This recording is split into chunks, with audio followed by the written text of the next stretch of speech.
Oh crap, they started early. Shit. The fuck? Cunts. What are you doing? Oh, that's a banger though. Community that we agree with are pain points of our existing item system right now. So in this new itemization system, we're focusing on The fuck? narrowing down the scope of the base affixes. They're going to be a lot simpler, they're going to be fewer in number, so you can much more easily parse whether this item is useful it's for not you. ready. And if it is, then Holy you can shit. take it and further upgrade it and customize it to your own specific build. Okay. But I mean, Tempering I guess this a is new all stuff system we've that seen, but allows you to really customize the gear that you find. In order to temper, you will need to go to the blacksmith and then choose the recipe that you wish to temper from. And Look then at this a soft random light I affix have. from that recipe The will sun be is attached setting. onto your gear.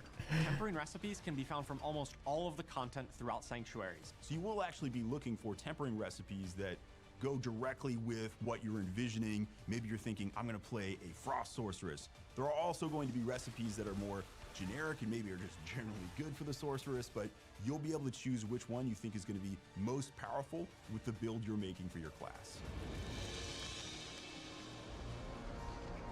We're making a pretty radical change to the Codex of Power in this season. I know what that means. Based again on the feedback that has been coming from our players. Now, every single legendary in the game will be entered into your Codex of Power so that you can continually imprint the best possible version of that legendary onto your gear.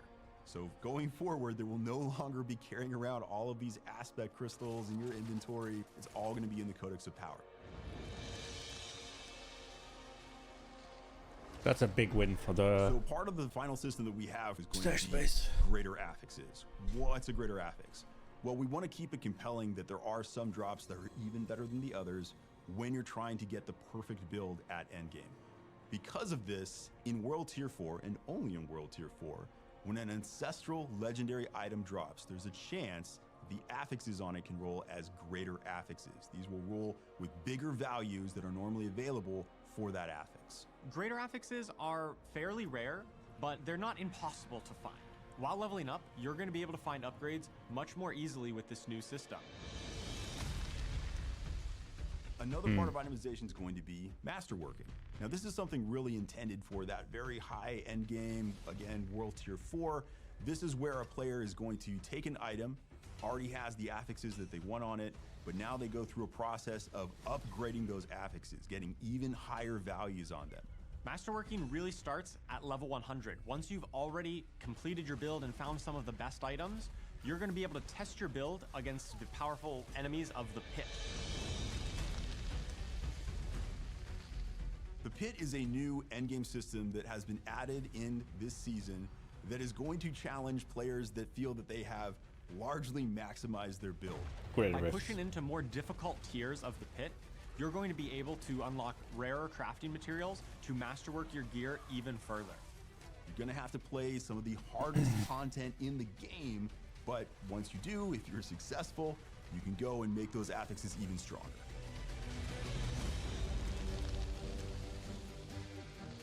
In Season 4, we're ramping the intensity of the Hell Tides through the inclusion of a variety of new activities, the first of which is a doubling down and rise of the cultists' presence throughout the tide. You're going to be running through the Hell Tide, seeing the cultists just conjuring up swarms and swarms of demons, adding to that sense of manic and chaos that, they're pretty well known for. The other Party in archetype the that we're pit. adding is the presence of the Yo, Doomsayers, Kanjo. who were unfortunate enough to be caught out in the tide and basically just lost their minds to all of the mania going on around them. This is like a Lastly, promotional rounding out the video. new It's not what I'm activities here are for, just the but inclusion of the we'll Iron watch it. Wolves. They're finally joining the fight. They could no longer stand in the sidelines, seeing the Hell Tides and Hell's forces intensify their assault on Sanctuary. As Season 4 players engage and progress through the Call of the Wolves The season lighting is activity, so much they'll better earn when the honor sun's with the actually Iron shining Wolves, through the window. unlocking access to a vast assortment And of then, rewards like this. to accompany and empower your Season 4 journeys. It's gonna be good in the new apartment. Gonna actually In the set up updated lighting. Helltide, for players who are able to Gonna be a stay big alive plus. long enough, they'll be paid a visit by the Hellborn, former heroes of Sanctuary who have aligned with the forces of Hell to attack the allies they once aligned with. Players who are able to take down the Hellborn will be acquiring the materials they need to engage with the new premier Helltide activity, the Accursed Rituals. Located in the Helltide, these Accursed Rituals are pretty much just botched rituals from the cultists that players will be kickstarting for themselves, drawing the attention of all the nearby Helltide monsters in this kind of all-out battle. One of my favorite themes for these ambushes is the Hellworm. It's literally a giant hell slug beast that emerges from the ground and it spews out a whole bunch of mobs at you. If you're able to survive that, you'll be paid a visit from the Blood Maiden, our brand new Helltide mini-boss and one of the ultimate challenges in the new experience.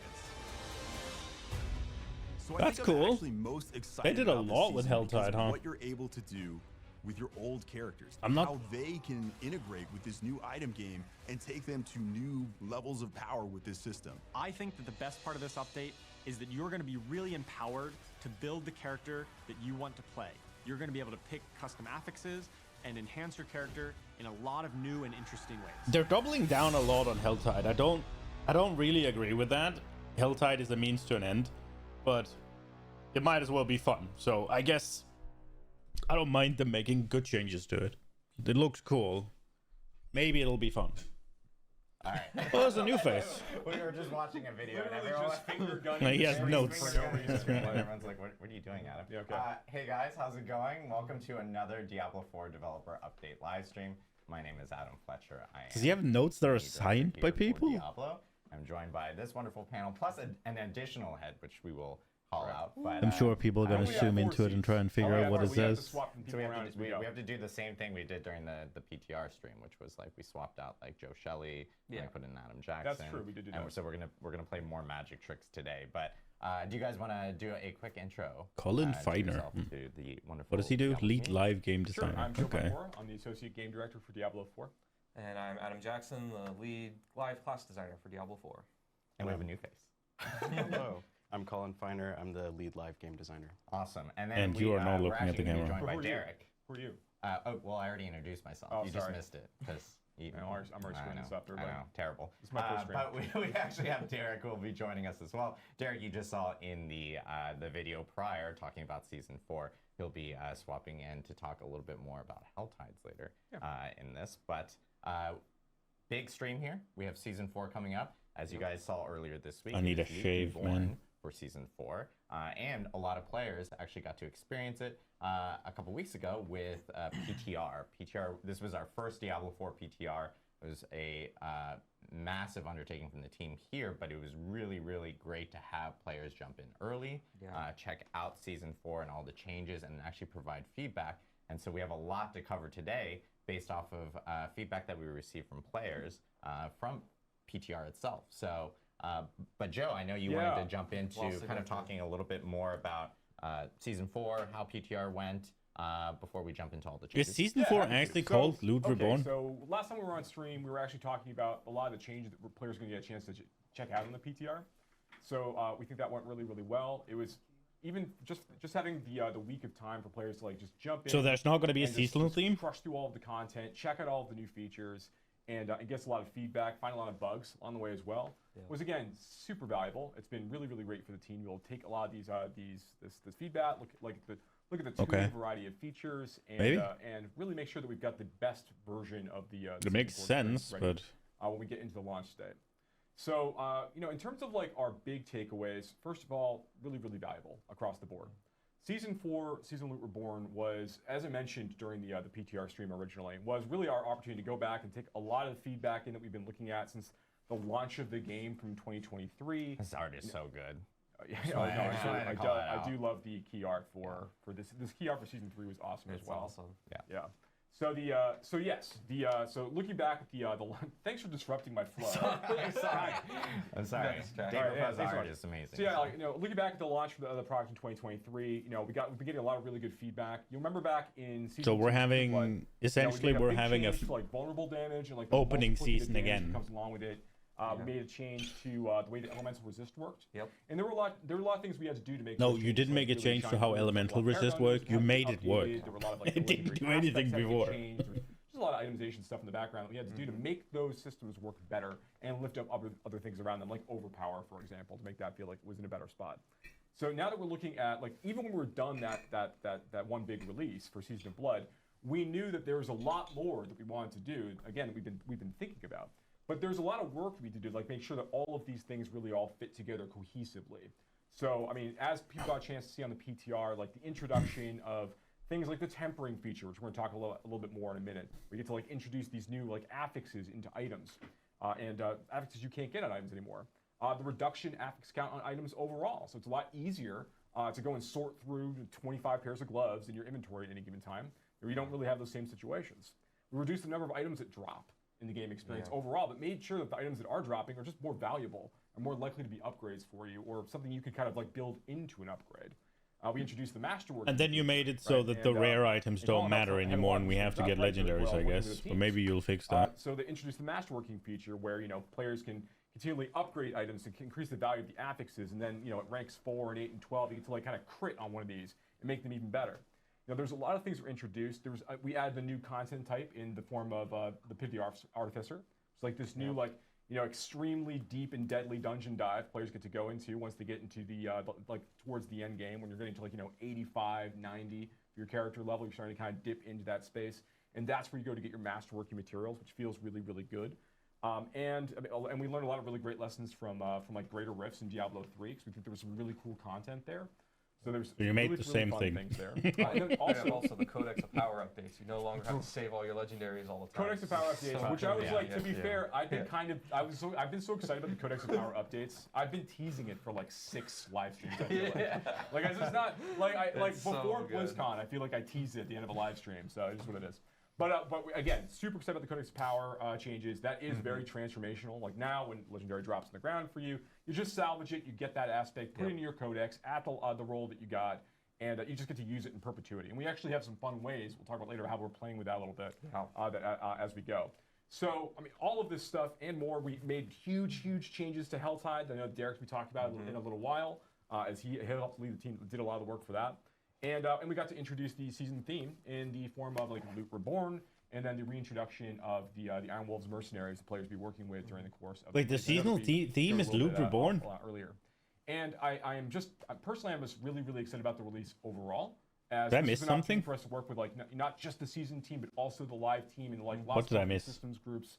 And there's a lot of things being done for the expansion that's coming out eventually as well, like Vessel of Hatred. So being able to like really organize teams and make sure that we're in a really good spot to like provide a really big update for the game has been very exciting. And the feedback, going back to the feedback from PTR was again really valuable. It was great to get players in there and to get those things taken care of.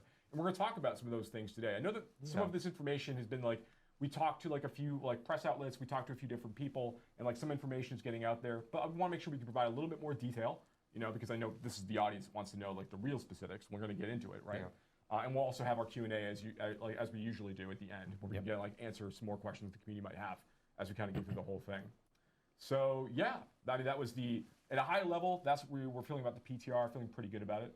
I'm happy to like maybe jump into itemization, or how do we want to go? Yeah, I think the first thing we probably want to talk about is like the itemization changes that are in season 4 that people experience, which includes like the tempering, the masterworking stuff that changed in season 4, and of course all the feedback that we got from both tempering, masterworking, and what we are planning on doing based off of that PTR feedback for the launch of season 4. Yeah, we have quite a few updates. Yeah, lots.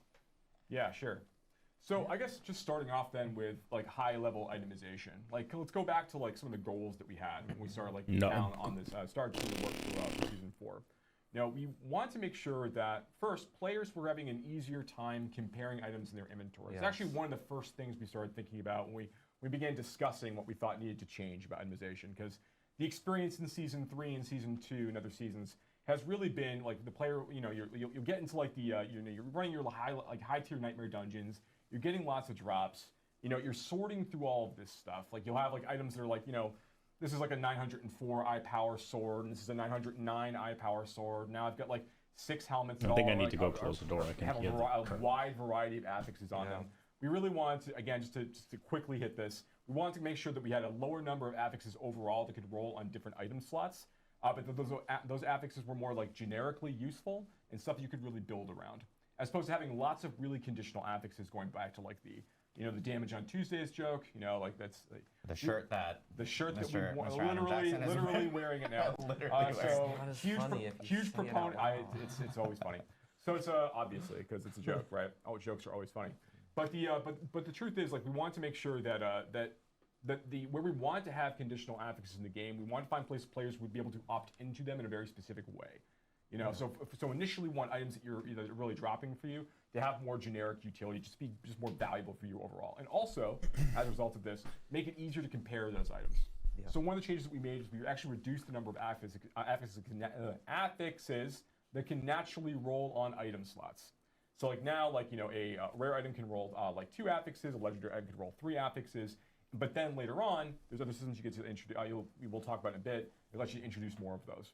Yeah. And we did that, so it's just easier to go through things. We also made all items post level 100 925, so you're no longer comparing like the designer number that's like 904 to 925. You're just focusing on what's cool about the item, which is the affixes. Yeah, which is super important because there's a lot of situations where, like, if you're Yo, level Jester. 100, like Blood Harvest might be a lot of fun, but Blood Harvest is still dropping like power 900 items for you. And at that point, why would you want to keep even Blood Harvest, which players really love? Like, why would you want to keep engaging with it if you can't get really good endgame items from it? Yeah. So now when you're like at level 100 and you're playing in Helltide, So by the sound of it, they haven't changed that rare items has one less affix on, so rares are useless. They might not have all exactly the stats. So you're just farming legendaries. But you're always. I don't getting think stuff that's you a can good actually idea. Potentially use. Yeah, a lot of the things feel. I don't think a legendary should have right? plus like 1 now, affix. Gambling is actually a really great source. You're for essentially not targeting gonna use items, rares. because all of those are 925. Why have them in the That's game right. then? So like the obols that you've been sitting on, where you go and you just churn through a whole bunch of these at once. They didn't have as much generic value. Now they're a lot better because you really can just like say, I am looking for a helmet. I am looking for a ring, and you can just go roll 10 iPower 925 rings in a row, and you have stuff to play with then at that point. So yeah, those were some of the high level changes we wanted to make with items with regards to like making it easier to compare these things. Codex hits a lot. I would assume that that's one of the things that was suggested in the PTR that hopefully they've changed, but they haven't said anything yet. As well. So we thought that was really, really good stuff. But then we knew that we wanted to make sure that that it wasn't just about we weren't going to like add another tier of eye-powered items. That wasn't the way to make itemization more interesting for players and rewards more interesting. You know, one of the core things that we really want to focus around was the idea that like items have a journey. The best items have a journey, right? So when you get a really good item, it's about what the potential of that item is. You know, what you can do with this item to make it really superior, right? Yeah, definitely. And that's sort of to jump into tempering. One of the first features we had in terms of taking your item on a journey was this idea that we wanted hundreds of different affixes, and each one spoke differently to a build. Like, we wanted you to be able to play Hundreds? whatever class fantasy or build fantasy you had in mind and manifest that through customization of your items. So we actually have some video, I think, of what the tempering feature looks like, and I can talk through some of the updates we've made from the PTR. So here you have, we're adding an offensive affix to the item. It's going to land on increased corpse explosion damage. It's like, yeah, that's pretty cool, especially if you really like corpse explosion. We've added a skip button so you can skip through the flow if you really want to blast through this. We also have a result screen now that shows you exactly what affix it landed on and what the roll range was. And then we have some more exciting affixes that you're going to see here. For example, chance to cast Bone Spear projectiles twice, which I know, Adam, is your favorite because I love more projectiles. The balance bomb we Don't dropped say in it your like lap. that. Everyone loves so projectiles. great. It is cool though. It is pretty cool. Like being able to like. Derek is here. So yeah, we did our swap. But Joe's still going to be here off screen. We just want to make sure that Derek appears here. Derek is our lead seasons designer, so he'll be talking a little bit more about Helltides later. Sorry to interject. Okay. Wait, the season is Helltides? So yeah, now I'm off screen. So yeah, I think one of the cool things about the tempering system in general is that like the manuals that we're introducing initially are just like the beginning of what we can do with tempering. It's opportunities to make like really weird and interesting new affixes to kind of throw at the player. There's no shot. Or other updates. So it's the season is not Helltides. Yeah, we absolutely plan to build a lot of Is it? Yep. Awesome. That's the season. So a bunch of improvements to tempering overall. And a lot of these, again, these improvements. Reworked in items and skip Helltides. animations. You're to kidding the me. previews and stuff like that players will see were based off of feedback that we actually got from PTR. And so, again, huge shout out to the community for providing Right. all that Okay. feedback for I us mean- so that we can actually get that in before the launch of Season 4. So, but with tempering, we also have masterworking, which is another new feature within Season 4 and permanently within Diablo 4 itself.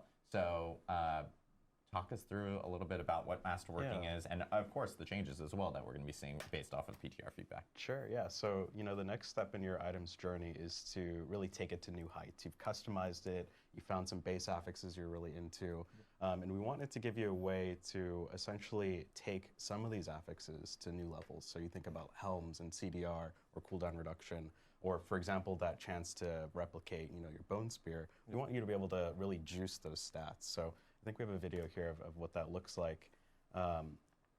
Overall, what we've really done is taken a look at the feedback. We got a bunch of feedback that it was tedious to upgrade these over and over. So we've removed the animation from ranks 1 through 3. We've kept the critical, upgrade. We have the animation still there, but you can skip it. Again, sort of in the spirit of blasting across everything that we do. So you can do that very quickly. Another piece of feedback that we got was that part of the masterworking process allows you to reset this. And why do you want to reset this? It's because you want to hit that specific affix you're looking for. You want to juice a specific affix. And sometimes you might miss, right? Which means you want to reset that item. Yeah. So part of the resetting sort of requires you to get lower tier materials. You're going to get these from the pit. We'll talk about that a little bit later. But overall, we saw a bunch of Yeah, feedback what that was really they've shown tedious to so create far, 1,000 Captain Noob, patches, might open up, actually mean that you're like right. 100 times, right? It's super annoying. I Times hope lava, we I don't hope I'm trust wrong, that. but they have disappointed me a So, little bit we've- already. We've added multiple scales. And of it's only material been conversion to those 15 caches. minutes. This is a short-term solution. We have something in the future planned. It's just not ready yet. So, while it's not the perfect solution, it does get you there a little bit quicker. There's multiple conversion rates of materials, so you can turn, one legendary material into a much higher count of materials based on the tiers that we have in that crafting system. So, again, not the perfect solution. We have something coming in a future update. Cool. Just Awesome. make So, it yeah, drop. lot What the of fuck? Changes coming for masterworking based off of feedback. Masterworking, of course, being Why a do you need to brand new- convert kind of it? that end tail Yeah. of that item Just journey that let you'll them have drop. even after tempering. What the and stuff fuck? like that. So, Why does it have to be yeah, converted? Another thing that was If brought I up, yeah, get the was blue veil one crystals, right? up to level That's 10, the amount that you need. let's say I Yeah. get 200 We blue did, ones we to did. complete a I level can totally 10, talk about some of the stuff then- we've done just overall. and then items from and level share 11 I crystals get is the one of yellow those ones. things. Just drop me the Yeah, so 200 I'll blue talk ones. about- First, I want to touch on rare The and magic fuck? items. That was something we made a change from Season 3 and Season 4. Legendary items are Or just some of generally them, at straight up least. better than rare items now. And part of our goal there is really to ensure that players aren't sifting through sand, looking through thousands of items. We want to just call it out, like legendary items are legendary. At the same time, we acknowledge that, there is some coolness to knowing that certain magic and rare items could have value to you, right? We don't have anything for Season 4 yet, but the design team is definitely talking about ways that we can bring this rarity back in a way that doesn't diminish our overall goal of trying to reduce that sort of sifting So through rare sand. items are still useless. Got it. So in the meantime, they can All be you need to do salvaged. is They still put have one use extra in the stat on the engine, rare but items, we heard a so ton of that they're the feedback same just as the pointing out legendary about items. Veiled crystals. There you It's go. just, such a bottleneck, and it's like, God damn it, I have to pick a bunch of yellow items up to Yeah. do any of the cool crafting features. What the hell, Blizzard? That's an actual player quote, too. Yeah, I'm picking very up sure it crystals. Well, that is actually Yeah, kind of what I so, would what be we've saying done is next. we've made but it so what are you that doing? Legendaries break down into equal amounts of veiled crystals, so you can just not pick up yellow items. It's just a bonus now. We've also made sacred and ancestral items break down into 2 and 3 amounts of salvage. So sacred items will break down into double, ancestral will break down into triple. So we're effectively tripling the output of a lot of the salvage here. And I know, How do I that get the was legendary probably salvage the most then? vocal feedback that we Is that get from gone? players about, Maybe a little bit. Yeah, I Tuning, need you more know. veil crystals. So I know that Yeah. there's changes coming for that in Season 4 based off that PTR feedback. Another, probably maybe the second, maybe also the first topmost, our largest feedback piece that we got is around greater affixes and That's the right. visibility related to those.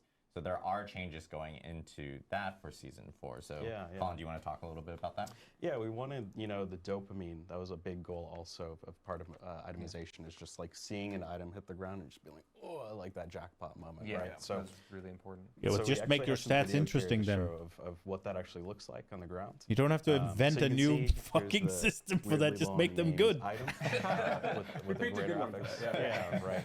Unyielding Commander's sacrificial sickle. I know, right? The fuck? So we have a 1 greater affix star. It'll go up to 3 or 4. if How would it's you unique just make item, which always vulnerable feels and crit incredible. multiplicative again? So it shows up on the ground when it Then I'd be lands. excited. And then if we can go to the next video, we actually have an Rebuff the indicator CDR, now, I'd be when it excited. is in the inventory. Yeah, so you can see What it. is Zoom. Saturated Enhance. zoom. Right. That's a I good asked this change, as though. a joke, and it looks so good. I'm so happy. Yeah, I'm disappointed. I can't see like the pixels. It's not zoomed in. So that's been enormously helpful and really, when you kill. Because you had the greater affixes affixes in your bags and you couldn't see which items they were. So whatever they did there is a good change. It just is a I'll give them credit where credit is Kind due. of goes with the whole like not. I do sticking to not the fucking sand. You clearly understand see why that they make it icon, you know that has value so to that it. what the legendary value has is. 3 stats on it and rares only again, have even on 2, the- and just the completely icon removing yellows. itself, like, in When your what they inventory, did with you you'll being able to those put migrate the freaking affix, legendaries items. on And, everything, long gone are the entirely- days of the Roman numeral. like We- that we that were- alone just made rare Like items the designer said. valuable in the It's game. funny, I And now think, you just internally we took knew, them out again. that's Like, probably why? changed. we Yeah. had a few jokes It's about so that. But, stupid. I know One thing I want to You touch on real quick actually before I move made on to a itemization, pretty if that's okay, decent is, we actually to touch on the system build crystals, for I making think rare viewers will drops, wanna know this is we reduced the like, imprinting costs of useful aspects in quite a bit. Diablo, So whereas they that's weren't really in gonna help Diablo the build 3. crystals as well. I think And we then went you from, keep like, it for 75 3 build seasons and you crystals to remove it for imprints season on an 4. ancestral armor to 16. So Yeah, it's that's a huge. pretty huge swing. You're just getting way more of your aspects on gear. It's a lot more flexible. So that Yeah, we should be- really want people to feel like, and this is kind of the Codex of Power updates in general, which I'm really pumped about, is we want you to feel like you're able to re-imprint those aspects, Yeah. and that it's something that you're not having a huge cost and huge barriers to doing, Yep. right? Because as you upgrade your gear, that should be part of your process, is like putting on their favorite affixes. Yeah. Oh, so they reduced the A lot cost? of changes coming Nice. with tempering, masterworking, itemization. And I know, did we have any other changes that you wanted to cover before we move on to the next section? I know Colin's got this novel in front of him, and he's like, what am I going He to was do? a ones key are for a lot of yeah. our changes. Oh, one I think is worth mentioning, Colin, you may want to talk about, is the masterworking. I remember we got a lot of feedback about the fail chance.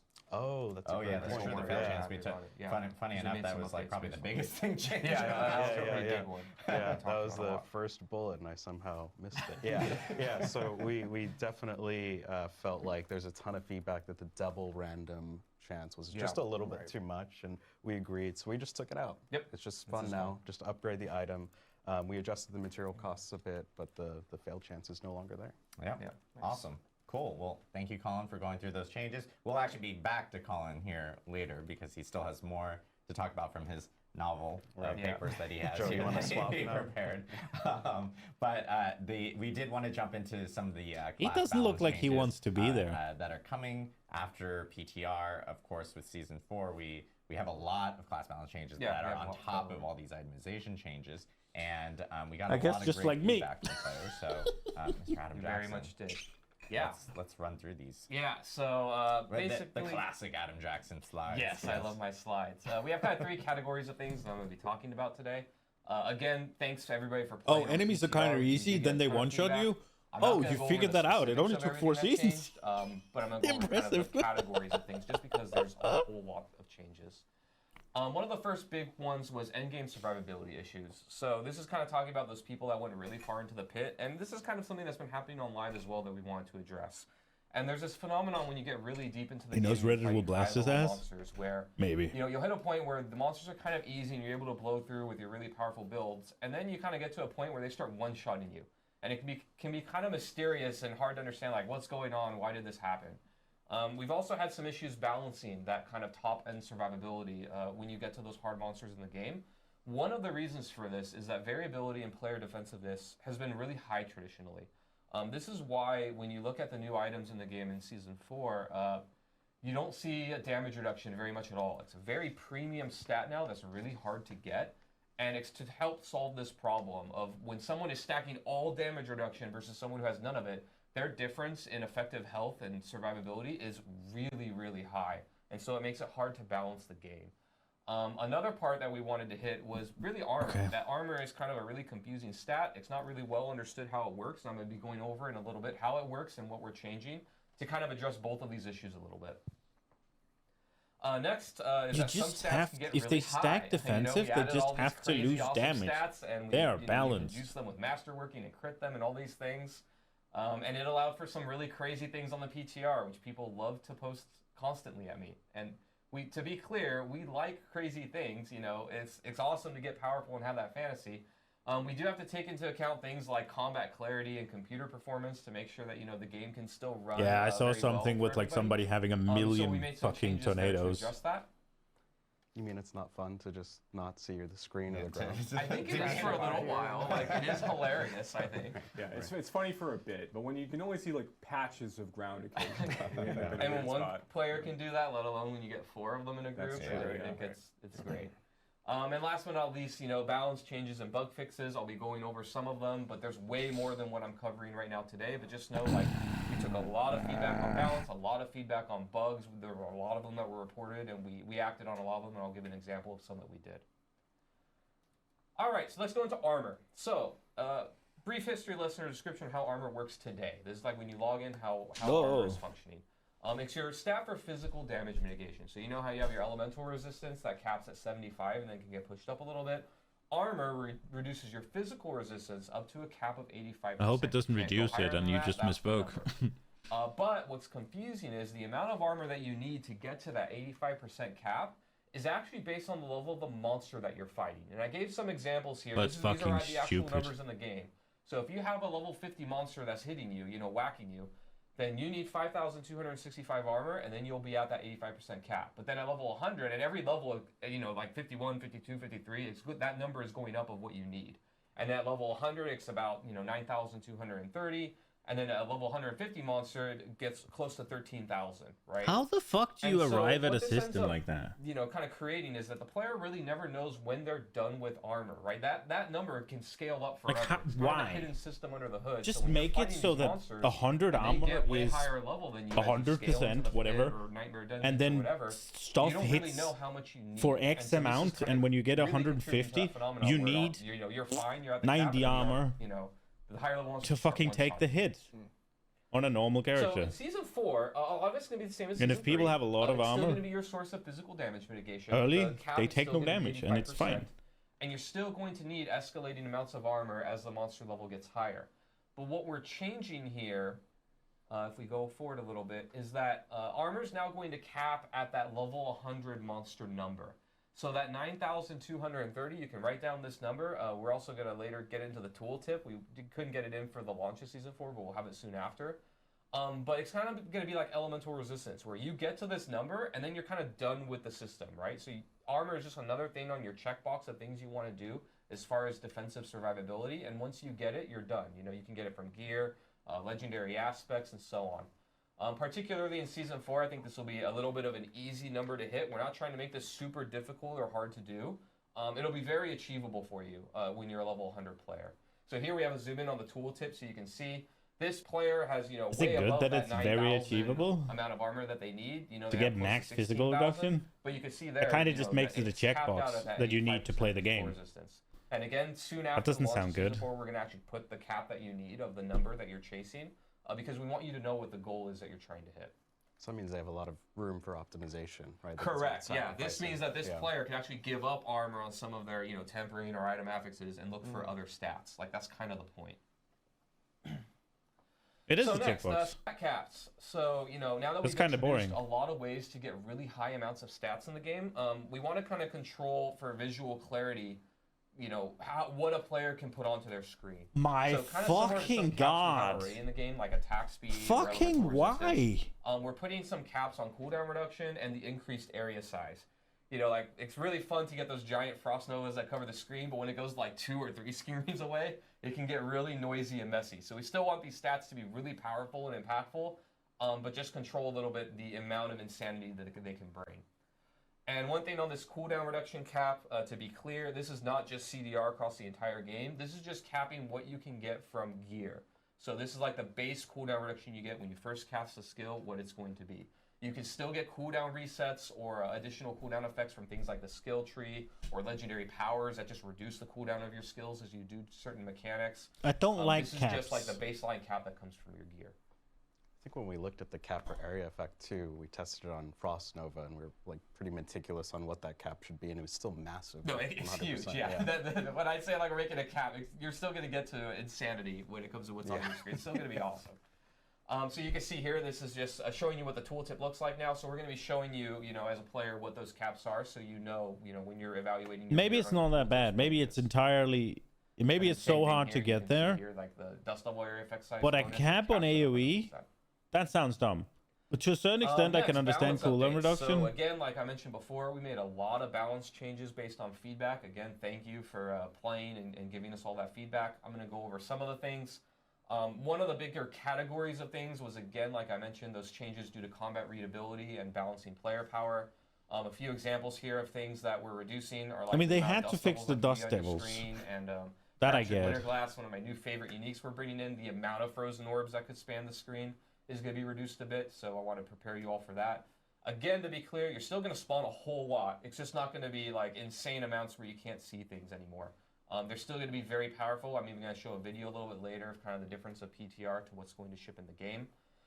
Some other things though that we're doing, Fortify. We wanted to increase the amount of damage reduction that you get. This is just Fortify across the board, the base mechanic. Something like Dust SDR is going Devils from 10 to 15%. and Frozen Orbs, it would make sense if there's a cap on math, rather than capping the stat. From a million different sources throughout the game. Now that it's more rare and more premium, we can actually make this mechanic in the game a little bit more impactful and feel like you're a tankier player for opting into this, these kinds of builds.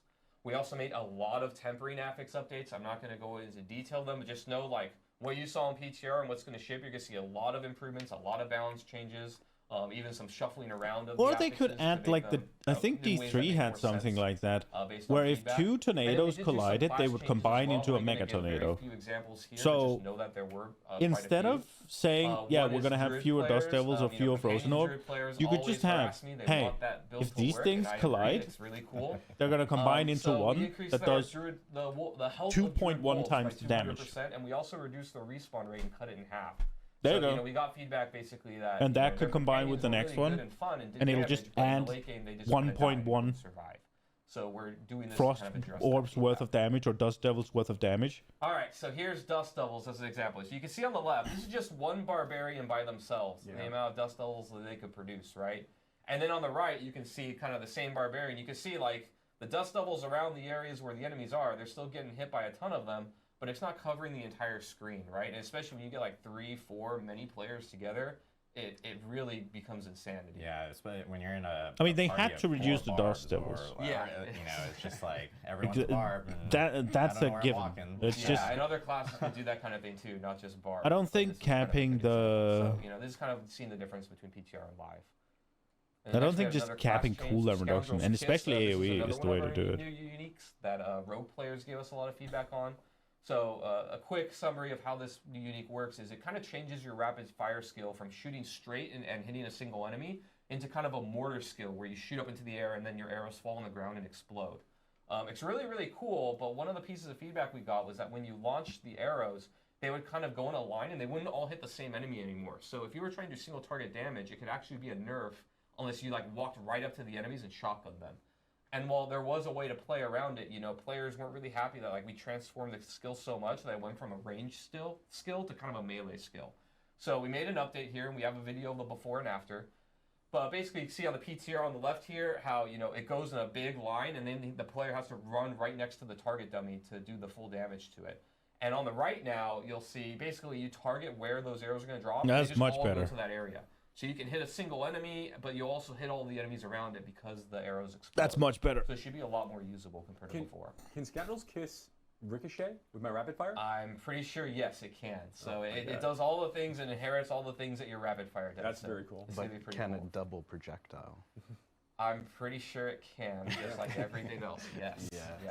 Spam everywhere. Yes. We love spam. I like that. That looks cool. That's something I could consider doing. Bug fixes, like I mentioned before. And if you can double up the projectiles, then reported to us. Thank you all for getting them. We addressed pretty much every single one that was reported. I'm giving some examples here, but again, we got a lot more than what I'm showing on the screen. One was Druid's Hurricane was incorrectly scaling damage basically infinitely, so we fixed that. Ebon Piercer, the extra missiles from our new unique, they incorrectly had 100% lucky hit chance, which is proccing a lot of crazy stuff. And then Flame Weaver, another one of the new things we introduced to the game. It's basically an effect where you can put a firewall on the ground and then you shoot firebolts through it and it'll split the firebolts. Really cool fantasy. But what happened in the PTR was you could stack a bunch of firewalls right on top of each other and they would split the firebolts multiplicatively and add more and more, way more than intended. So you could fire cool. a ridiculous number of firebolts. Which I like that idea. crashing servers and things. So it wasn't. I don't like the crashing of the servers, now we but fixed that so it'll work properly. And again, we're still discovering and working on other fixes. There were a lot more that went in. If you reported it, it was very likely fixed. So basically, the build will be in a much better, stable state once we launch. And that's really due to all your feedback, so thanks again. And yeah, Awesome. that's my section. So. A lot of changes coming to classes. Class balance feedback we got from PTR was really, really great. You know, we were able to make so many different changes there. Of course, some of the biggest ones like the readability stuff that we probably saw. Seeing the initial videos of like the Dust Devils everywhere was crazy. Also being in a party with like I was playing PTR and being in a party with like two barbs and like another like necromancer. I was like, oh okay, like what's going on right now? Yeah. PTR is one of those things you get to see things in development state. I will say these kinds of things are actually pretty common when we're developing anything. Is being able to create these crazy situations, and we have to fix it for the game before it goes live. So, that's kind of the advantage of PTR is players can find these things. Exactly. There's a lot more manpower being put into it. PTR was super great for us to have, and thanks again to the community for the feedback on all the class balance changes, and thanks Adam for walking us through that. Yeah. The next thing we do want to talk about is with Derek over here. Derek is actually going to talk a little bit about, of course, all the immense Helltide changes. Probably one of the most popular features and changes that we've introduced in is Season 4 Helltide really popular, or do people have to do it? Of course, we got feedback based off of players jumping into Helltide, and we do want to go through all that with Derek. I and then hate we also want to talk a Helltide. little bit about I hate it. the season It's itself the worst with thing in the game. Derek. I hate it. Want to jump in? I can't imagine that it's popular. So as you mentioned, the players who joined us when the PTR or caught all the various like blog and video posts and whatnot know that with Season 4, we're introducing permanent upgrades to the Helltide experience. Heavy focus on improving and enhancing, I guess, Is the monster season density and actually activity just variety. loot and So Hellborn there's or a ton Helltoad? more things to do in the Helltides, and as a result, there's just a ton more monsters to mow through in the Helltides. There's also some Despair. explorations, and just to double back real quick, these are all permanent across both the seasonal and eternal realms, so they're not going away once Season 4 ends. This is just how It's Helltide part of the works. game. Yep. Kind of like our item updates too, right? Yeah, This now and is the forever. new world we live in. Yeah. This is Sanctuary. But there's also, if you kind of look at the top right of the screen, the threat system. So the longer you're fighting in the tides, you're going to be accumulating threat, which just results in even more monsters ambushing you at higher frequencies than monster packs. I think the personal favorite, and like fan favorite, is the Hellworm. This giant demon slug bug that just pops out from the ground and just vomits monsters all over you. But kind of with all those, the seasons, as we say a lot, are an amazing opportunity for experimentation. And sometimes the best results of those experimentations are when they can inspire permanent upgrades and just enhancements to the base game as a whole.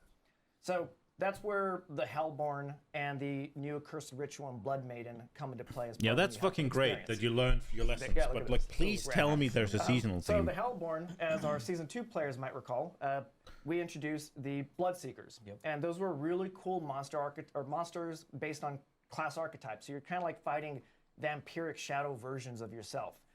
And we take a look at that content, and we just love it from like the team perspective, and just find like, hey, we're upgrading the Helltides. This is a perfect piece of content to just include with it.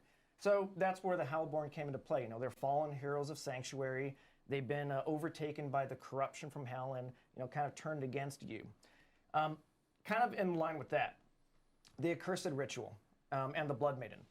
In Season 2, with the Bloodlures and the Bloodseekers, we introduced this concept of, I guess, calling it just like open world social boss summoning. You hear We Rogue followed up with, Exiles? like, there's a Yeah. buzz right there. Yeah, it's Very, the same very, yeah, concept. very Rolls Or right off. concept. I love it. I get into my designer speak sometimes, but yeah. And we A little followed that bit up with, less like, the cool, Malthus spawners in but season also 3. a little bit- And again, looking a little at bit these more really noticeable. successful experimentations from previous seasons, we love opportunities to bring players together It's and just not add that extra actual layer builds, to it's the more of Helltide like a experience. So that's snapshot of a where class the accretion rather than ritual comes into play. So somebody who made a as you're build. out fighting against the tides, you'll be collecting the new material. So the it's Baneful just Hearts that you one can of the bring classes to and the it Accretion uses some ritual. It pretty takes 3 iconic to summon up the Blood Maiden. And you skills can do from this, that class. you know, by yourself, or you can So it's partner up not an with some actual buddies build, and all, but you're I guess, also contribute gonna to the they're summoning way together. more noticeable than a And, Rogue you know, Exile the Blood is Maiden itself is our in Path new of Helltide Exile. mini-boss that, But yeah, she's they are immensely Rogue powerful, Exiles. but It's the same also shit. very, very lucrative. And I think the last thing forgot to mention is that this is all expanding into World Tiers 1 and 2 as well. And kind of like a distilled, not diluted. So the Helltide in World Tier 1 and 2 is more specifically tuned to, you know, I guess, like, meet the leveling needs, or the needs of the leveling player. Yeah. Awesome. Oh, on the Blood Maiden, I remember you had talked about with me before that the people that summon the Blood Maiden actually get bonus Yeah. loot drops, right? Yeah, absolutely. So you can either contribute just by yourself to the Blood Maiden and get some extra loot for, you know, your troubles. We want to, you know, make sure that we give you a little bit extra because you're sacrificing up your hearts. But also, every player that it doesn't stack, so you're not, you know, stressed to say, hey, I just need to be the one that summons them all. We can all party up and just deposit our own baneful hearts and, I guess, reap the benefits of that. Yeah. Right. To be clear, so if you put in all 3, you get bonus loot, right? Correct. But like you, me, and Colin are in a group, and like I put in 2 and you put in 1, do I get more loot than you? No. So you get Okay. the same amount of loot. So, you know, if Colin has a baneful heart to deposit, if That's we all, fucking you know, dump them stupid. together, then we all. Why all would get you shared ever want to put benefits in of that. 3 then? But I will touch on a bit later the PTR updates and just some of the enhanced value that the Blood Maiden received since PTR. Now for I both have to be in a contributors and group all the non-contributors time to the again. summon. Awesome. Yeah, so a lot of new stuff coming in for Helltide, and this is all part of the stuff that players got to experience in You can in the usually PTR. spam Of those course, we things have learnings anyway, from so the just PTR, as you just mentioned. Make it Do so that do you wanna get walk us extra through some of the bonuses, changes no? that are coming in with Helltide for all the I don't know, man. the PTR feedback that we had. Yeah, Maybe I I'm got wrong. a PowerPoint on my own. Ooh. See, there you go. Look at that. Fancy. Yeah, so, you know, as mentioned, tons of sweeping changes going into the Helltides and just overall balance of the game in general with Season 4. And kind of with that, sometimes, you know, we push a little bit too far in some regards. So we did get feedback and also just own internal kind of field checks on the Cinder drop rate Why is are going they a bit slow so- in the PTR. So we just went back, reviewed it, and gathered our feedback and just Why do iterated cinders on the need to drop be percentage kind to of hit slow? closer to the Just expectations fucking of shower me how in the shit much so we I can get want out of to there. be collecting the cinders and interacting with the tortured gifts. So I think we're in a much better spot. I know we're in a much better spot right now, actually. So that was one of the first major pieces coming out from the PTR. Do they more still chests from disappear this, when you Yeah, swap chest, more Helltide? loot, more fun. Awesome. This game will Let's see, never next be one. actually yeah, so good. On the topic of more is more fun. Depends on what you want. The Baneful Hearts, we were noticing that they were dropping a bit inconsistently. So you can get the Baneful Hearts from opening tortured gifts, killing the Hellborn, and one of the Doomsayer variants, one of our new activity types. But again, we want to get the Use, Baneful don't Hearts hoard, in so you the can hands of hoard the them. players with a pretty, steady cadence. So they don't go so We away. noticed with the PTR that we're just not getting them as frequently as we wanted to.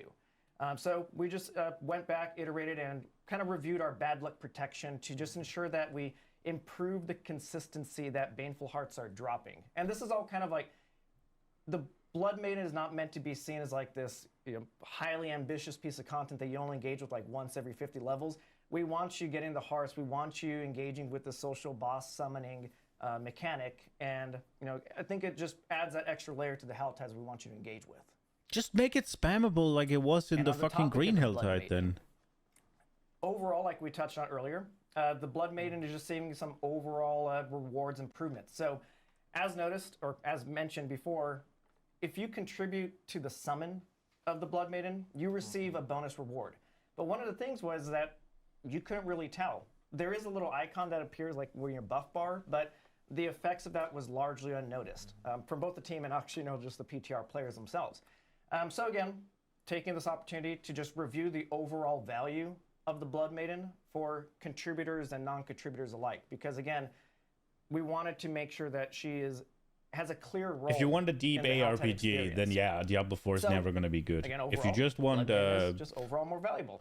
good You piece know, of for gameplay this, with we're some dropping cool things like visuals, then legendaries, Diablo Forgotten 4 is Soul, arguably Warriors, Zero already Maps, pretty and good. a % chance for contributors at the end world tiers to get. If you some want like in-game a boss materials as well. mid-level now journeyman an kind of additional opportunity ARPG, for players to it get can additional definitely get there. The boss mats for the boss ladder. I don't think it is at the moment, which, but you it know, can. We've heard a lot about how. I think like, maybe hey, season we 4 only will be have good one for kind of that, method to but get them, and we want I'm not to expand that overly and excited bring that they're into putting this more much avenues emphasis so on players Helltide. don't I have to hate just them. kind of be like tunneled off into one area to get like specific boss mats, which is cool. Yeah, variety is the spice of life. Yes. I like that the contribution encourages you to actually use these. In season 2, I'd just chain summon the boss over and over and over, and there would be this awkward dance where someone would show up, and it's like, I know you have Yeah, the material. waiting game. Like, use your who's gonna do it? use your material. Yeah, and that's why so. it's really also important that the nuance is honestly lost pretty frequently when we're talking about like drops for different kinds of creatures in different sorts of situations like this.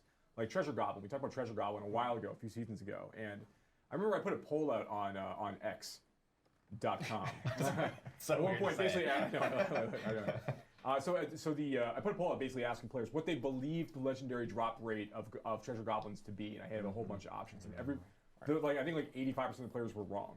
And because the drop rate at that time was 50%, players didn't feel it because they didn't see the Treasure Goblin enough to really notice that it was actually that high. So I think making sure that like we were like buffing up those moments where like if I have my contribution bonus a little bit higher, that helps make sure that that is felt. Yeah, absolutely. You know what's funny is Joe talking off screen, and we're all looking off, and people are just staring us stare into this random corner and stuff. You know what would be funny is if we all just actually looked back there at Bale. We should play Every time. Yeah, It's like, every time. Joe. And then like Joe's turned into Bale. Oh. So there it literally is. coming out of the corner.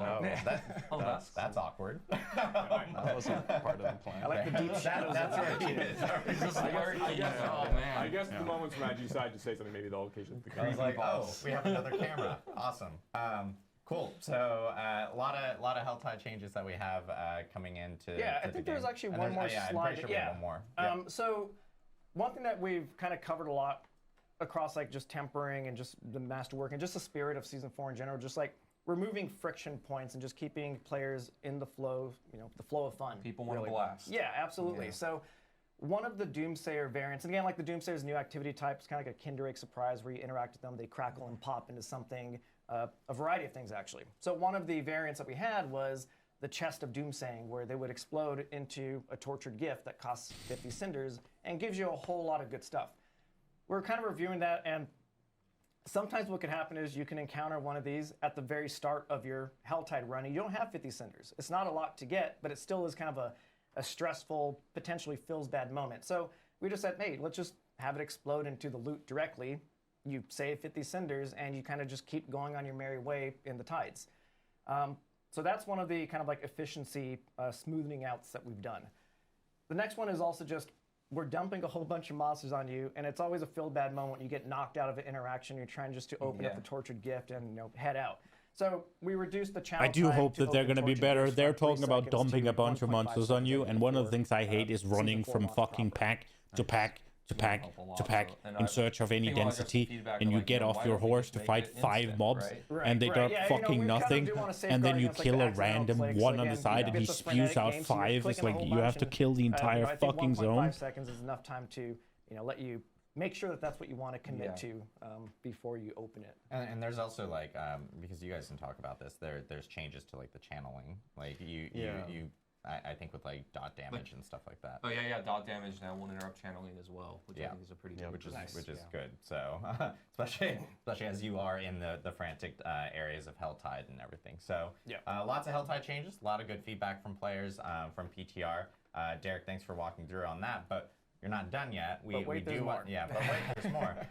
As you guys know, like there is this is season 4 Loot Reborn, and part of Helltide includes the Iron Wolves, and some people have figured that out even before our blog on Tuesday, but we did want to talk a little bit about Season 4 and the Iron Wolves' participation in that, along with some cool things that are specific to seasonal characters for. Oh, we get the Season 4 as season well. theme. Let's go. Yeah. So again, as mentioned, the players who joined us in the PTR, or again caught all the various blog posts, will notice that the Iron Wolves are now a permanent part of the Helltides. You know, they're fighting and dying alongside the players now, and they're here to stay.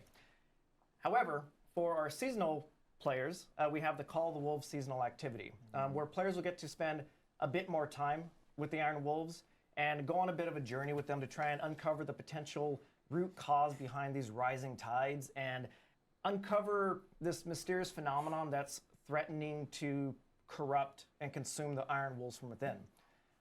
In addition to that, you know, again, the Iron Wolves are in the Helltides with you. As players are fighting and dying alongside the Iron Wolves and the Helltides, you're also going to be earning your way through the Wolves Honor reputation system.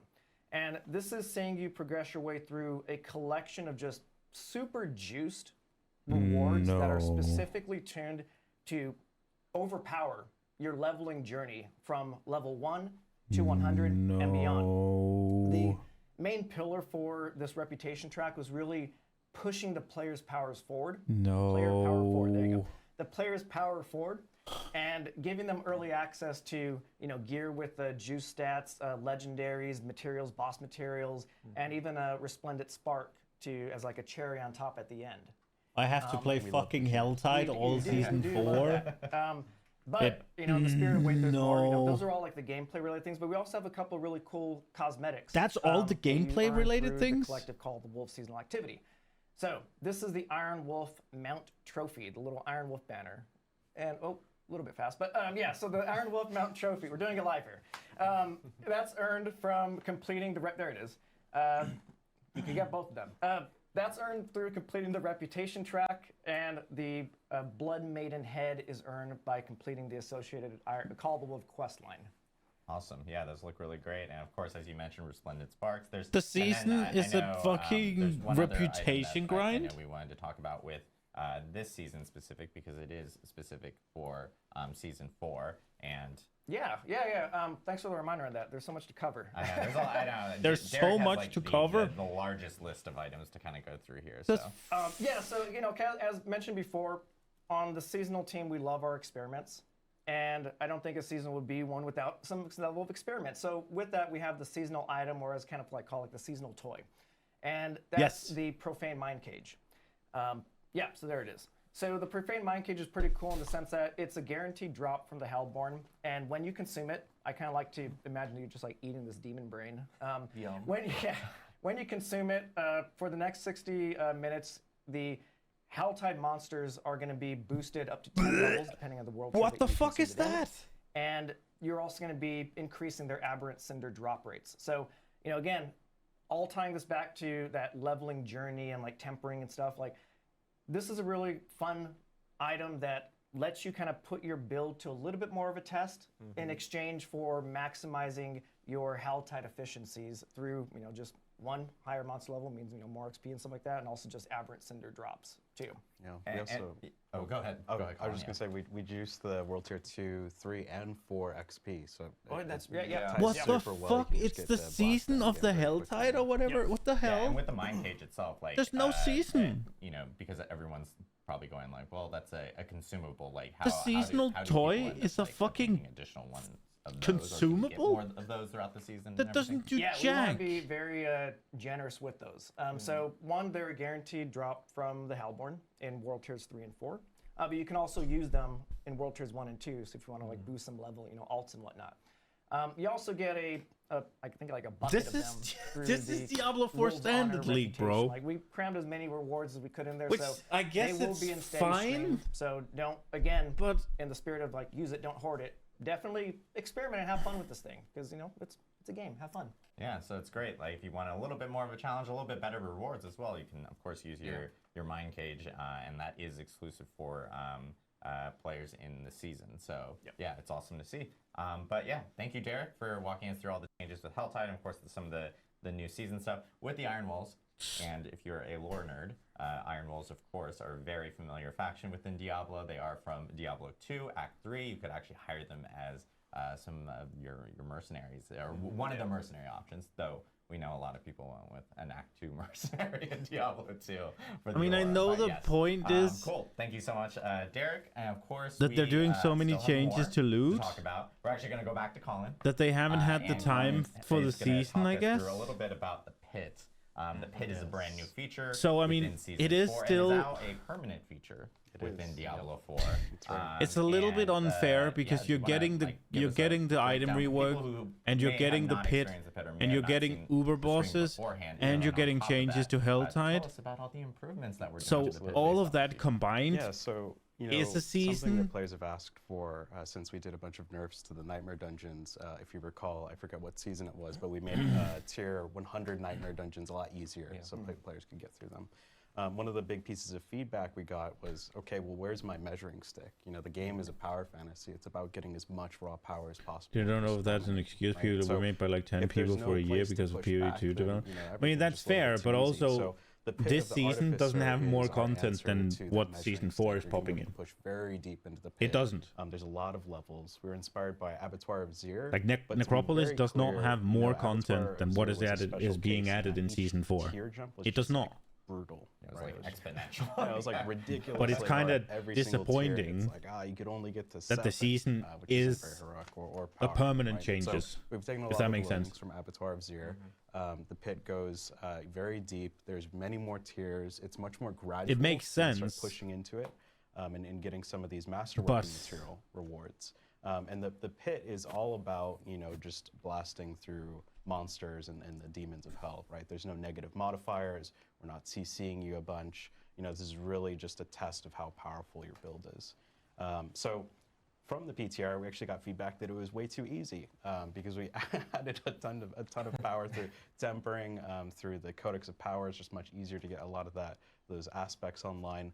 So we've taken a look and we've moved some of the masterworking material tiers around. Previously, you know, the tier 1 masterworking materials only came from 1 to 20. We've moved that up 10 tiers. So tier 1 will come from 1 to 29.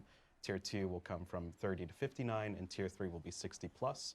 And what that does is it just makes the journey feel a little bit more rewarding, right? Like we saw in the PTR that people just like within the first 2 hours just blasted through all of it because they're so powerful.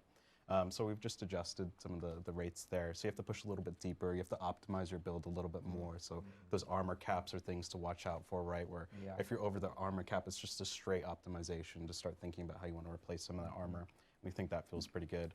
And overall, we've increased the health and damage, or sorry, I should say, increased the health on all monsters post level 100, both in the pit and Nightmare Dungeons. So the enemies should be pushing back on you a little bit more, right? You care a little bit more about utility, defense, outside of just one-shotting everything, right? So it sort of tests you a lot more. You know, and part of that feedback, though, that we've heard is that, well, like Nightmare Dungeons don't feel very rewarding. The pit doesn't feel super rewarding post, you know, that 60 tier when you're getting those top-end masterworking materials. So we've done 2 major changes. One is we've added obols that scale with both of these tiers. So everything past tier 46 in Nightmare Dungeons and everything past tier 1 in the pit, actually. It just always gives you obols. You might ask, like, but obols are terrible. But, you know, again... Why do I want obols, Colin? I know, right? A big part of Season 4 was that, you know, we made the Gambler guarantee 925 legendaries at level 100. And those legendaries can roll greater affixes. So, you know, if you blow, you know, a ton of obols on two-handers, for example... obols are those gonna be two-handed insane legendaries now. are the Nice. same as anywhere else in the game. So it's actually a huge efficiency boost to getting the items you're looking So for. to be clear, you can get like some of the best items Oh, in the yeah. game You can from get- the obol vendor now. Absolutely. So that makes them a lot more. I didn't think one they thing want that. That's is not also changing with obols. It's like killing you know, monsters when getting people loot. pick up obols, they're like, That's the "Oh, vendor." I got my cap, and Yeah, you're now probably I'm like, someone's like I'm typing, I run back to town. and do but it." Colin, the obol cap is fucked. So you know, like we've increased the obol cap substantially. So the amount of obols you get now is 2,500. You can hold up to. Oh, yeah, that's so you can nice. just like Nice. go to the gambler and be like, give me everything, and you can just do that a couple of times. Yeah. So get your obols and hit the tables. Pretty Yeah, much. yeah, exactly. And the items are incredible. And just to like double down on this for a second too, like one of the things that we also did as part of this, like when you use the enchanting feature in Diablo 4, you can't actually enchant off of an affix into a greater affix. That's right. Yes. So when a good item drops for you in the base game, you can't try to like roll for greater affixes off the enchanting system. Yeah. It's good for getting you to a stat you really need in a situation where an item didn't get you what you wanted. Yeah. But now with the Opals vendor, like those items, not only are they iPower 925 and they have the chance to be legendary, of course, like the Opals vendor always has.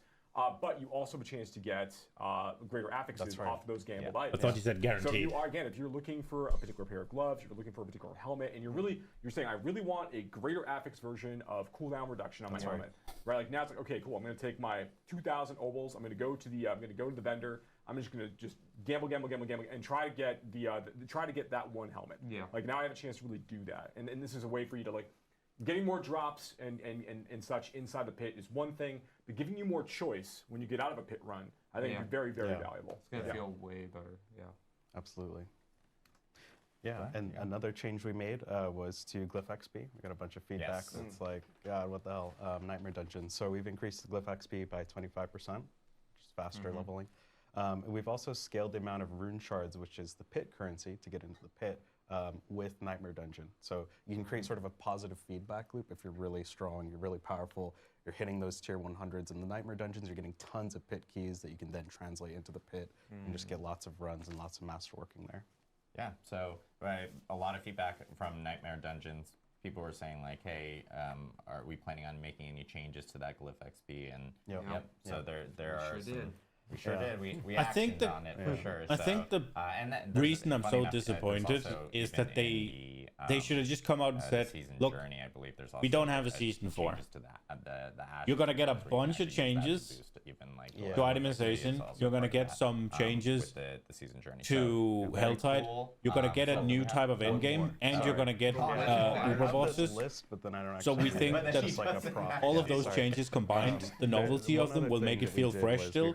So we've decided not to work on some sort of seasonal gimmick. Because we have this like shadow boss that sometimes instead of trying to make it sound like there's a season on top of all of this. Much as I push for because now you have a Helltide reputation. Absolutely. Take that, hardcore players. Surprise. Surprise. Isn't it fun to die after you killed the boss? So our encounter designer did an amazing job cleaning up a lot of those affixes after you kill that boss, and the arena should be clear now after you kill that boss. As chat says, get good.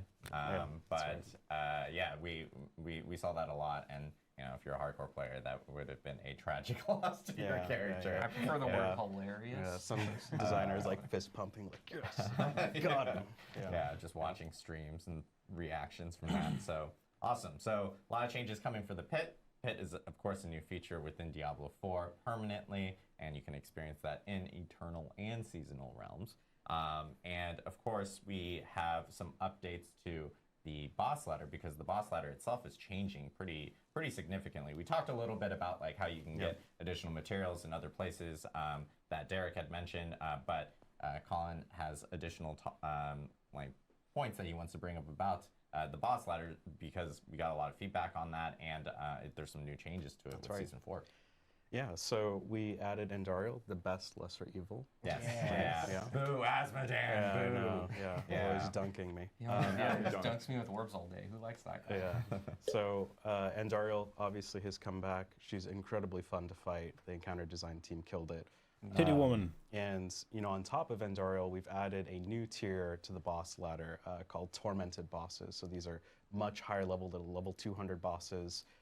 Sort of pinnacle. And Dariel is pretty cool, though. To take down. I will give them that. What we've done here is we heard. I get your point, though, Captain Noob. It required 5 times the amount of boss materials, including some rare pit material. But obviously, they are excited about what they're making, right? That didn't really feel like the right amount of reward efficiency for taking on something that was challenging. So we've nerfed the cost. It's now 3x the amount of boss material and 5x the reward. So you get some pretty big efficiency wins there, especially if you're crushing them in the end game. So that's feeling pretty good, we think. We also heard a lot of feedback that it's tedious to do the same activity over and over and over to summon some of these things, right? So it's like, I want to summon Penitent Knight, or I want to do the Beast of Ice. I know you and I have done that one, like, every build I've chosen in a season requires the Beast and Ice, and it's like, I guess I'm doing doing another Nightmare Dungeon hell forever. It's been great. So well, we made it better. A lot of our random monsters and activities and things like Feels that. like a sales pitch. Elites, Whisper Caches, Treasure Goblins, World Bosses, Hellborn, to name a few. Yeah, but I mean, all it's start randomly dropping these boss materials. I don't think it's much you're different not than what they're necessarily doing on the forced into PoE doing streams. One exact activity. It's still going to be the I absolute think best way to get some of this I think boss it's a material. perspective But as thing long as you're here. blasting, you're just gonna be I getting a don't lot hear of this these being materials much ambiently, different which you can trade than what and just sort of they're cash in doing on the couch at and your the heart's PoE desire. streams. We think They're this also makes the game hyping up feel their more own shit. flexible and There's sort only of 2 of them enables though you to instead of play 4. A little bit more on how you want to Or play, 5, I guess. while still keeping the experience fresh. So we think that's going to be a pretty big win. Yeah, it's huge. Yeah. To jump back into the torment bosses, It might be the just way kinda, that they're jump around a stating little their bit. We things, heard a where he bunch of just said that feedback, it keeps especially it from fresh. Lujo, Where who was what he watching, means is the intention that is the bosses- the reason for it is Probably to not. keep Yeah, it it's not fresh. very- But he just says that it does it. So it We might did some sound a little bit tuning, to arrogant, make sure that the whereas they tormented might versions phrase have it some more differently in parity, the PoE right? streams. It was sort of like a, Fundamentally, in a I think they're scenario doing where, the same. One of the ladder bosses was just like dead easy, didn't really match the difficulty of the rest, and that's important because we give you 1 guaranteed resplendent spark 1 time for defeating any of these. So 1 step closer to getting that uber unique that's not just a raw drop of your choice, which is pretty awesome. And then something else, speaking of resplendent sparks, we're adding 1 to Uber Lilith. So the first time you kill Uber Lilith, you're also going to get another resplendent spark. That's a reason to do Now, Lilith. Let's that go. brings us to 3 opportunities of being able to earn yourself a resplendent spark. We right. heard one from Derek at the end of the season, the Iron Wolves, board, Yeah. and doing that within the season. We now have one with the Echo of Lilith. Oh, and so you of course earn one with the 3, first so you just need fermented 2 bosses, yeah. Uber So, drops. additional opportunities to earn resplendent sparks, and of course you can still salvage your any Uber gear right. that you do happen to find, Yeah. and you can actually earn a resplendent spark. Yeah. that So way. what that means is if you do all of these and then you get an Uber unique, you can actually change that into whatever one you want. Yes. Oh, it's 4, not 5? Okay. And then something else. Maybe it's because you don't know these guys and you don't trust them all. I mean, it makes sense. I totally get what you're I saying. didn't realize I'm just this, saying, but Chad's calling I do out think they do the with same thing our tooltip on the that we PoE stream, showed. just We for the have record. 200 plus resplendent sparks. Yeah, That's what yeah. happens when We're you just work, really yeah, lucky we're and just- good Yeah. Yeah, at the when you- game. yeah. That's how I get them. Let me tell you Isn't that how guys you about get them? dev tools. Yeah, that's good. actually my account online. So. Oh yeah. Yeah, nice. So on the Uber Uniques, we heard a bunch of feedback that it feels like a chore to have to do, the penance at night into Varshan, into doing Duriel just for a chance at an Uber Unique, right? And we've experienced that ourselves, right? It's like, God, I got to do all this stuff to fight the boss that's going to actually drop something that I care about. Greater Affix has helped that because there's some variation to the uniques you're going to get. But for Uber uniques, we've actually added a small chance, a little bit lower than Duriel, to all of the ladder bosses, and they're going to have a chance to drop an Uber unique as well. Oh, that's fucking good. While you're grinding through this ladder, Yeah, if they every want to single keep the boss you kill ladder, is gonna then have they a make chance to drop they an make Uber it so unique. that It's Duriel is not. exactly the same as Duriel and Dariel. We should do like a combo, like Duriel. Dariel. A lot of Uriels. And we think that's going to make it feel a lot better. Yeah, that's a lot better. But Yeah, a lot of also, what changes they coming could with look the at boss is the ladder, power level of the uniques they put on Duriel, changes based so on there's the actually a reason to do the other ones. Yep. Well, that's just overall changes for season 4 that we were planning, so that it's gives more opportunities for players to actually. There's no reason Duriel should be the uber unique guy and also have the best uniques. Echo version. So maybe swap a little bit. Thank you so much, Colin. Of course. And I know we wanted to, before we jump into Q&A, because we're getting towards the end of our updates for season 4. Mr. Adam Jackson wants to talk a little bit about the season journey. This is actually something really cool. One last thing. Us over on Class Designer, we're really passionate about this and we're excited for it. So the season journey. So we really want to kind of juice the rewards and make the season journey more exciting. And so what we went and did was, when you're going through the season journey for every class, you're actually going For to be every getting class? a preset curated amount of legendaries as you're going through that are targeted toward a specific build. So we chose a build for every class in season 4, and we're going to change it around in future seasons. Please. Oh, give so us feedback Hadric's on gift this is build. back, I think it's okay. Pretty cool. But you're basically going to get like close to a completed build when it comes to opening those caches. They're guaranteed targeted legendaries to build a specific fantasy for every class. I think we have a video to show what they're going to be for every class. Why don't they just say like Hadric's gift? It's exactly what Hadric's Barbarian gift here, is. You can see we're going to be giving you a bunch of legendaries related to dust doubles. The Druid, we're going to be giving you basically a pulverized build, which is pretty cool. And you don't have the shockwave? Next is the Necromancer. Of course, everybody's going to be playing minions, so we gave you a bunch of minion-focused legendaries. This should be pretty awesome. And then next is the Sorceress. We actually have a cool new legendary coming into the game for Incinerate, which you'll see here. Yeah, It there splits it up. is. Oh, I like So that we're actually. giving you an Fuck. Incinerate build on the Sorceress. Channeling builds are horrible, but that And looks then cool. the Rogue, we're giving you one target toward Barrage. So again, kind of the point of this is that, if you don't really know what you want to play, or you really want to just go through a season journey and try out something before you go to a build that you really want to do, you have a foundation of something more complete to start with. It's which we're pretty Hadrig's excited about. It's gift. really, really cool. And with the codex change now, you also get to collect all those items are actually dropping out of the season journey caches. You get to kind of keep those. They all go into your codex. You can use that build for the entirety of your leveling process. Correct. Yeah. Awesome. So lots of changes coming this season. Sorry, my mic died halfway through there, so I had to do a quick mic swap as we were playing. We were footage. free from Also, Joe Piper is back. Hi, Joe. Derek is now over here. So if people are confused of what's going on, we are playing musical chairs today. That is also a new feature coming in season 4. I'm just kidding. Yeah, so a lot of changes. Season 4, pretty huge. It's by far the biggest season for Diablo 4 yet. And I know we wanted to jump into Q&A. The thing is, it's not the season that's big. It's the changes you're making to the base game. Stop saying the season. Will be You're disappointing by people. the way, patch notes are coming Idiot. out immediately after this stream. Angry. Oh, jeez, okay. So that's one thing. So yeah, people can check out patch notes immediately after this stream. Please enjoy reading it as much as we enjoyed writing it. Writing it and reviewing it and editing it. Yeah. And I wouldn't, based off of the size of the patch notes, I wouldn't be surprised if we do have a few things that might be missing that we'll probably have to post-add if as we're kind of going through it, just because it's massive in terms of size, as people saw from PTR, and now it's just even It more. represents a few different teams' effort trying to deliver this too. Yeah. So, patch notes will be up. One thing in the patch notes that I did want to bring up is, and this is a thing that's coming in season 4, is for players that want to change their hair on their characters themselves, they can actually go to the wardrobe now and actually put it there, which is a nice good quality of life feature. We've heard a lot of people go hey, that has annoyed me I for made that 3 character seasons. a while ago, especially an eternal character or something like that. I would like to be able to change that around. Yeah, I now have that flexibility of being able to do so, which is actually really cool. So we're going to jump into Q&A as usual, as we always do. We will start off with a question. This is actually something that's been a popular topic that a lot of people have been talking about since PTR, and of course even this week with the blog itself. But Don't leave me in suspense. I know. I think we have the question. There it is. What does this mean for season powers in the future? Oh, just what season 4 is, the nature of season 4? Yes. Yeah, okay, sure. So yeah, season 4 is season 4, as I mentioned before, is an opportunity for us to kind of lift up a lot of aspects of the game that we think are really important. Diablo is a game about killing monsters and getting loot.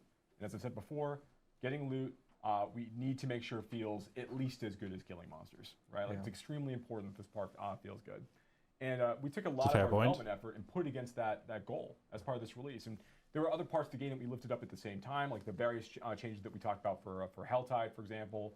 The myriad new tempering recipes and things like that. There's lots of things we did, I think, as part of the release to just make the base experience of Diablo 4 more fun, right? So I'm really excited we're able to do that in Season 4. Thinking about what the future holds, we always want to make sure that with every season, we are adapting to what we think the game needs at that time. We think it's going to make for a better experience overall. We love the idea of seasonal powers. We've learned a lot of really, really great stuff from the days of the Barber all the way through the vampiric powers we got in Season 2, and all the Seneschal and Construct stuff we had in Season 3. We have lots of big ideas for the future, so but you will see seasonal powers again in the future in different themes and mechanics as we go. That's kind of our promise to you. And with the things that we have in terms of the Iron Wolves quest line and the various rewards you get, changes we made to the season journey for getting all of those themed items, those various kind of aspect builds together as you kind of progress through. We want to keep building upon these mechanical elements as well at the same time to kind of continue to help lift up the experience. So yeah, we will be returning seasonal powers in the future. But with every season, we want to You're make sure so we're doing what we think media is really trained, bro. lifting the game up the most, the things that we think are most important at that time. Awesome. Question from our. I'll bounce between some questions from chat and from our forums. I wish he'd just said, yeah, Look, Okay. we made a Specific ton of questions, improvements to the response base game, forums. This is so from this Avalon. season is a bit They're flat in asking terms if, of just because, season. season 3 actually ran But we longer, believe that season the things 4 we're itself had a adding PTR. Will is season 4 more, actually or be at a shortened least season, or will it still the be same as what a standard season would size normally season? add in terms of weren't replayability sure and how new PTR stuff. is actually affecting the time. So we made an investment So into the base PTR game, is not as, and the it's next not one is as going to be a impactful for the time fucking. here. I think it's a Yeah, it's slightly just shorter it's season. Blizzard like- media like 1 training. week shorter They're or not something, im- with the date. like they don't want to say and I anything will that note, could be like, construed as PTR, negative. The reason why season Just 3 saying ran that they longer was they because they we wanted to dialed make back sure on that the we could season get that PTR. to improve This the was base our first game. PTR, so It's a negative, there's a so little they bit just more say they effort improved the base game. needed to get that out for Yeah, players. I guess specifically. you're absolutely right. So like I think about like when I'm thinking about the future and like what PTRs Correct. look like, what we want things to be like. It's not that like having a PTR automatically means that everything is going to take longer to deliver. But there was a lot of things we had to set up for the first time for the PTR for season 4, and I'm really glad that we did because as I think you've seen, there's a lot of things we learned as going through the process. And it gave us the time to iterate and use the feedback too, Yeah. which we did a lot of things on based on. Question from Blake Darko CS. Will you guys think about maybe a potential different beam color for items with greater affixes? So I know we talked about this for a while. Yeah, I think that's something we're definitely going to keep an eye on. Like right now, we think that the little dots, or I should say huge dots, the huge stars on them, are doing a pretty good job. But that's something that we also need to feel out and play, and we're super open to feedback and seeing how these new big stars are going to help. Yeah. It doesn't sound genuine, it's corporate garbage speak. Like Yeah. now you can actually Yeah. identify them in your inventory, and everything is really big. And these also roll on unique, so there's a little bit of like work that we'll need to figure out.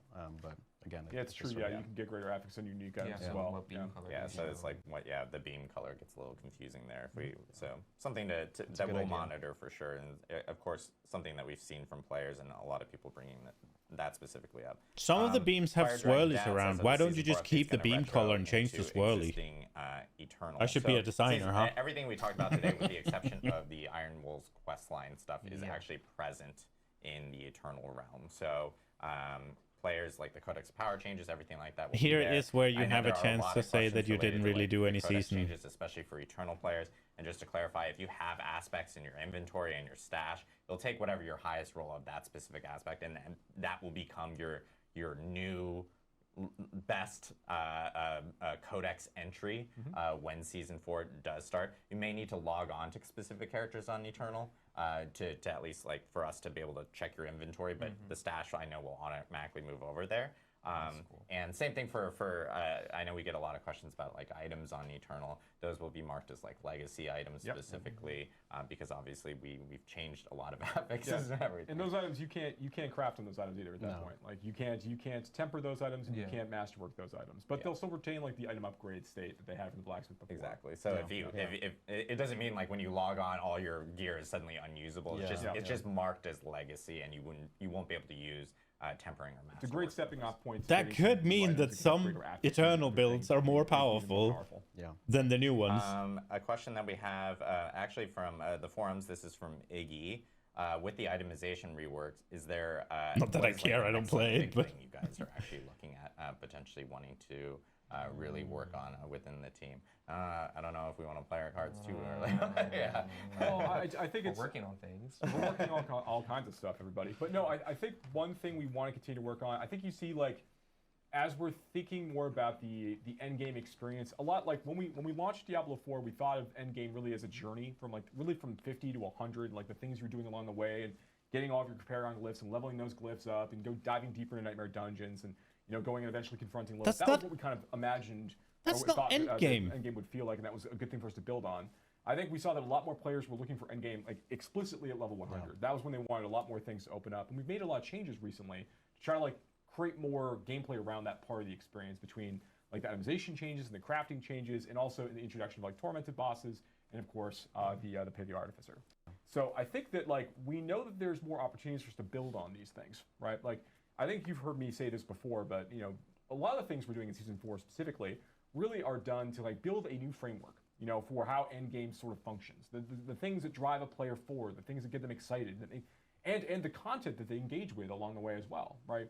We want to make sure that that players are having a really fun time, a rewarding time while they're playing Diablo 4, and that they can find opportunities to be appropriately challenged as they go through the experience as well. we think there's more opportunities for us to kind of like grow and expand the offerings of things that players can have access to, the things they can go experience, at that stage of the game. Awesome. Question from Old Dudes, New Games. Season 4, I have to level in Helltides. I love these names, they're so good. What about codex resetting when swapping characters? That was actually just an issue on PTR. Like when you swapped characters and stuff like that. Sorry. Yeah, when you lost swap, the then mic. you use the when you use the boost NPC. Yeah. Yeah. So that was not a thing that you will experience with Season 4, and so that's not a common thing or a normal thing that's supposed to actually happen. It just was a bug that we had in PTR. There's a lot of questions here about the mind cage, and I just want to maybe clarify with the players. Opus Crocus says, if you consume more than one, does the mind cage stack or does the timer reset? Timer reset, I think.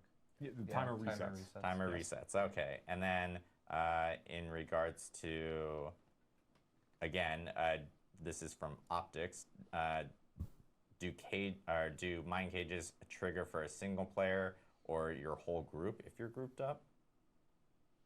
Single player. Just a single player. Yeah, it's a personal thing. Okay. All right. So clarity around the mind cages, because I know we've had a lot of people ask specifically. And we want about feedback on this, by the way, too. So when you get a chance to play with the mind cage during the season, like, tell us what you think. We want to know. It's boring. This is from Nupu Games. It's a material I have to farm in order to play efficiently, and it's a 10-minute consumable. Straight up better, and is it generally not worth it to It's equip a unique shit. item? That's what it is. Yeah, I mean, I think Adam can speak to some of these changes if you wanted to. If jump you in, want but the we've game done to a play past like that, multi-unique fucking make it items. baseline. We've done That things thing's like, garbage. Razor Blade, I think, has 4 Thorns affixes, and we changed what the legendary power is. Yeah. By the way, that was a big question we got from people in PTR because they were like, "Hey, what about Razor Plate? We heard a lot. We had to patch- change Razor Plate. Yeah, It'll be cool. And it's actually in the patch notes, and yeah, it's a lot of thorns. Razor Plate's hilarious. We still love it. It's hilarious. I wanted to just have like 1 so you can't miss on Masterworking. Yeah. but that might have What been I'll too say crazy. though about the unique to legendary item power level, I suppose, is that we knew when we were making these tempering changes and updating those that we wanted legendaries because they kind of have they have kind of different identities right now in the game, and so we're still figuring out what we want to do with uniques long term. But the idea is that like legendary items or items really, they have a journey, and you're working on them, and there's a story to them, and you get it, and it's not like a one-stop shop. You're done, kind of like how they were before. Uniques, a part of their identity is that like you get a unique and it's freaking awesome and really powerful and very exciting, and you have it and you're done with it. And so we're keeping this discrepancy of like what their purposes are in the game for now, and kind of seeing how it goes. We did take a look at some uniques, but we didn't like do a whole pass of like, every single unique now has 5 affixes or something like that. Like we wanted them to be a little bit different, have different identities. So we do kind of expect that uniques may be less prevalent than they were before. We still believe though that a lot of uniques are really key for various builds, and so you're still going to want them. But you're not going to want like a unique in every single slot on your character now because they're just clearly always better, right? Sometimes some builds will want more uniques, some will want less, and we want to kind of see how that plays first before making sweeping changes. Some obvious roads we could take is like adding crafting to uniques. What if you could temper them? What if you could do these other things, right? Like we know that that's a thing, and we may do that in the future, but we're Can you kind of masterwork them? evaluating this world where it's not. I thought they said you could clearly master. always Did they take that only away? get Did I just one not hear road, that? And we kind of want to see how that goes first before making any big changes. Yeah, and the fixed nature sort of has you consider it's part of your optimization puzzle, right? Yes. Like, well, I'm going to give up some tempering affixes to get this unique, for example, in my chest slot, for example. And we sort of want to see where that goes. Like, Yeah, we he think said that's tempering. fun, and, So we think that not the excitement masterworking. of a unique are those fixed stats. When you see the item on the ground, like, oh, okay, that's the unique I want. I can just equip it. I don't even have to work on it. Yeah. It's just like there for me. So. Awesome. And then I know, by the way, did we talk about masterworking? Or not masterworking, We but did talk did. about masterworking. A lot. We did talk. I know. We've done it twice on stream. Did we talk about groups and with the pit? I didn't write it Yeah, down and I didn't yeah. talk about it. Yeah. So we got a bunch of feedback that, it sucks to help someone with their pit run and just not get any masterworking material. It's like, well, why am I here? So what we've done is we've made it so that the person who opens the pit is going to get 100% of the masterworking materials. Previously, I think it was split, maybe across all players. And what we've done now is that the person who opens it gets 100%, and then everyone who helps defeat the pit gets 50% of that target goal. So we're trying to walk that line where group play isn't just like totally overwhelmingly efficient, but you're still getting something for helping each other like, go through those pit levels. Yeah, we heard a lot of feedback about players going like, it feels a little unrewarding to and so totally there were get some that. changes. In general, I think there's still some tension with how players feel about the efficiency of groups versus the efficiency of solo play with like boss summons and things like that. These are things we're thinking about, we have ideas on, but we want to continue to get feedback, particularly with these changes, and kind of see how things play out. Absolutely. The boss summons feels horrible. You feel like an idiot if you play in less than a 4-man group. If you want to solo bosses for the experience, you feel like an absolute tool because you could get 4 boss summons for the price of 1 if you go in a group. The team is very well. You guys ask all the time, so we're very aware of it. And the team is been looking at it, and they need to 4x the loot. Right now, we don't have any update from the bosses for it to not be more efficient. There's plans of adding maybe potential leaderboards to the pit or anything, or is that going to be something that's just exclusively on the gauntlet? I think the idea of adding leaderboards to other types of content over time makes sense. Could be pretty fun, but right now I really want to see how the pit plays on its own. The trials feature on Challenge Ladder, like we really want that to be a place where players can, or the gauntlet rather, it's a place we really want players to be able to like go and compete in a very fixed environment, a very like extremely fair environment, which is like the. Are you saying there's no leaderboards in the pit? Because that would be the dumbest thing I've ever heard. Variable, run to run, so that makes it a little more complicated. It doesn't mean that we would never add it. I think that there's a clear indicator. So it isn't? It'd be pretty fun to have. Dude, it's Rift from. I don't know. Associated with a feature like this. But we're gonna see how things play out, and we'll be thinking about how we can add more competitive features like that to the game over time. Question from Elro here. I didn't pronounce that right, but when Elro here, I think that is actually nailed it. It's like an elven name right now. Since not everyone actually experienced PTR because PTR itself was on PC BattleNet, but they were asking when tempering, can you keep previous roles? Can you keep previous roles? Like the enchanting system. Oh, I see.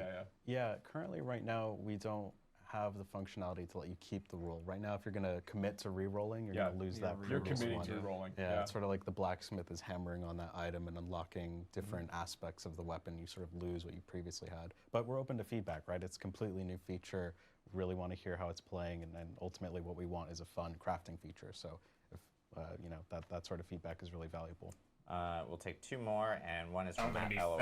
Is tempering They disappointed me. changes You to the need skills, to be able to the skill keep. type, like maybe Otherwise, like you're never going to re-roll from the or thing if it maybe rolls bad, changes to Blizzard because you where have a it's limited ring of amount fire or of something rolls. like that. That's pretty cool. So if you can lose the thing you get, you're never going to gamble for it. It is open season of things we could potentially do in the future. Yeah, not in season 4, but possibly in the future. Awesome. And I did not this hear is that actually question. from, Fuck. There's a lot of space to grow. There is. Utility is a category that we can do. There's a lot of space to do some utility. interesting things potentially. there's a lot of questions in here about like additional character customization options and stuff like that coming in the future. It is like something that the team is always looking at, adding additional things for players to have more choice of what they want to do, especially as they're creating characters, and of course being able to obtain those, like even just some things in season 4 of being able to get additional, cosmetic things for your mount and everything like that is something that the team is most definitely looking at. Yeah, Let me swipe my fucking body type so I can actually play a druid without being a fat fuck. Or a necromancer without having, what's it called? What's the eating disorder? There are actually quite a few cosmetics for players to earn out on bosses. And the fuck's the eating disorder? What's it called? There's lots of things for players to collect cosmetically in the game. But it's really hard to know that drops off that thing in Diablo 4. Like you can go and you could fight a world boss 50 times and not have a drop occur for you, right? Like then eventually you get your special horse. You're like, oh, okay. It is here. It's not bulimia, it's the other one. It's kind of like, it's harder to know exactly where to grind. We're actually talking about that a bit on anorexia on the dev side. See if there's more ways we can kind of make it clear where certain things can be found, which I think could be really fun. Yeah. But I think that there's work we can do there. Let me be a fat necromancer or an anorexic druid. Into the game. Or a So we've been fucking talking a lot more buff with, sorcerer. Teams inside Diablo 4, and there's a broad agreement. We want to bring more cool stuff to you guys, and more cool stuff for players to find and pick up and equip and feel like it was really exciting to get that thing. One thing we're doing already is we're as we develop more uniques, we're trying to make sure that we have more unique appearances to go with all of them. We usually have a lot of really fun ideas. We have to constantly wrestle with all right, we only have like this X many swords, but like we have like this many ideas for swords, and we want to like try to get this in the game. We want to wait till we have the artwork for a sword. We usually try to make sure that we've got a fun toy to immediately give you. But we're going to make sure we're trying to get more of that stuff in game as well. So there's just even more artwork to the unique system for players to collect. Awesome. So that's all the time we got right here for today. We went over all the changes, or not actually. There's even more changes. There's actually more changes in the patch notes. We can't go through every single line in the patch notes over a stream, so you guys can actually check out the patch notes. Those will be available on Diablo4.com. We always have those listed on our specific patch notes page, and those will be live immediately after this stream. Season 4, Loot Reborn, starts on May 14th. This is across all platforms. It's on PC, Xbox, PlayStation, and of course, if you're an Xbox and PC Game Pass user, you can also play Diablo 4 now via PC Battle.net or on your Xbox. So lots of opportunities to play. And of course, Steam. Can't forget Steam. Steam is also on there for PC. That's also a platform. That is also a platform. We're everywhere. Any other platforms you wanted to shout out? Or? We're everywhere. Oh, all right, we're everywhere. Just everywhere. But Are they on Nintendo again, Switch? Thanks to everyone for I know tuning D3 in. is. We're looking forward to you guys jumping into Season 4 Loot Reborn. We'll see you guys in game. And thanks again. Yeah. Thank you guys. All right. I think it's super important to remember. No thank you to that. What do I do here? No, I do not want. D4 has been on sale twice on Steam for 50% off. Nice. I think it's super important to remember that this is so loud. To see through their corporate bullshit speak, I think it's important to remember how many things are actually coming in the season. Just because it's not seasonal content, the game is fundamentally being overhauled. There's new itemization, there's a bit of crafting to it. You get an end game, you get an actual end game, you get D3 rifts, you get upgraded bosses, so you get level 200 versions of them, so effectively Uber bosses.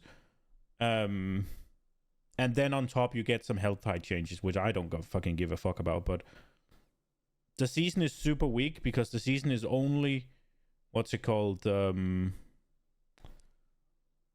actual seasonal content is only a rewards track, and that's it. But with all of the other things, it is, the sum of its parts is greater than a regular season.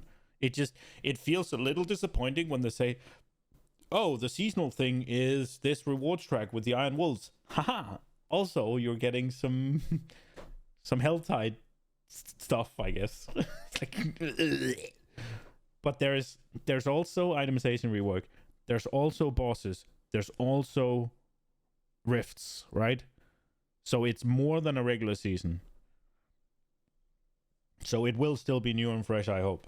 We'll give it a go. I am kind of excited. I'm less excited after today, but I think I just have to stomach the disappointment that they didn't come out and say, look, we don't have a season, and they call whatever it is. It's kind of the thing that they feel like it's okay to call a rewards track with the Iron Wolves a season, right? They should have just come out and said, look, this season is going to be bare bones because we're doing all of this. And while this is not a season, it is coming with the season. So we feel like it's going to be just as new as fresh as a new season. But obviously all of these changes are baseline. So they're going to improve the game moving forward. And thus, the next time you'll see big seasonal content is going to be in Season 5. Because for now, we're focusing on improving the base game. Like, I don't understand. Like, just take your... That would be a W for me. Instead of like... Yeah, we don't want to take the L. Alright. Let's check these patch notes. Diablo 4. I guess we crashed it. We've dispatched a rescue Murgle to guide you back to safety. Murgle, Murgle, Murgle, Murgle. Did you get me to safety? No, you did not. Diablo 4 Season 4. Oh, maybe a little bit of a... So they said they would be live right now. This is Season of the Construct. This is PTR. Is that the latest thing? You said they'd be live.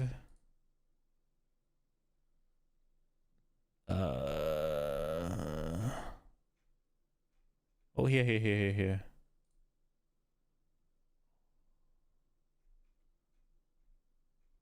Okay. And what do we have? Improved clarity. Yeah, so less stats, right? Temper to perfection. That's the tempering system. Codex of power upgrade. Greater affixes. I like the worms that look fucking cool. The journey never ends. I don't like that. Ultra powerful weapons. What about the gear? Devilish worm friend. What's the season? What's the title for this season?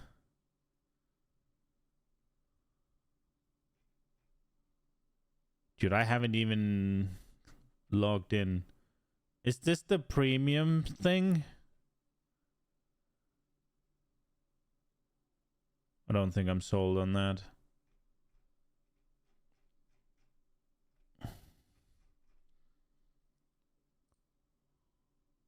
That's pretty cool. I might be okay with that.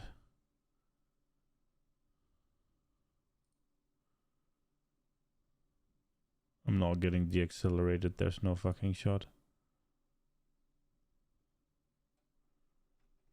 Okay. Is there a patch notes? Galvanize your legend in Season 4, Loot Reborn. Let's go. The forges burn with renewed vigor, stoked by Bracious to hone the steel of Sanctuary's finest. Right. Reforge, masterwork and tempering and more. General item updates. We know all of this, don't we? This is just... Is this the patch notes or is this like a freaking spiel? This is a sales pitch, isn't it? That looks really fucking cool. Whatever they did here is really good. Sad that it's covered by this dog shit. The background is cool as fuck. And now we're into more community guides. Is there no patch note? Didn't you say there'd be patch notes?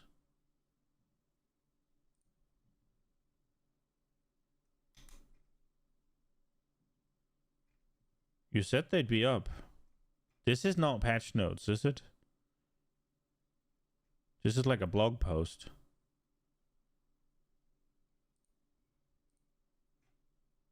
Is this it?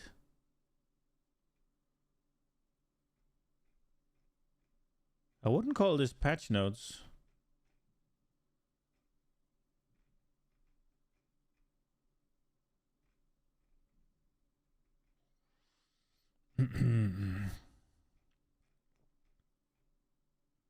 Do I even have Diablo 4 installed still?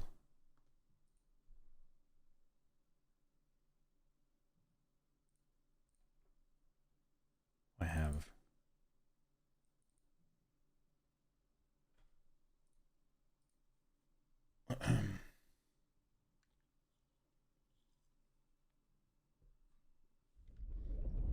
We're gonna go back to PoE, don't worry, but... Oh, does it not work? There we go, it does.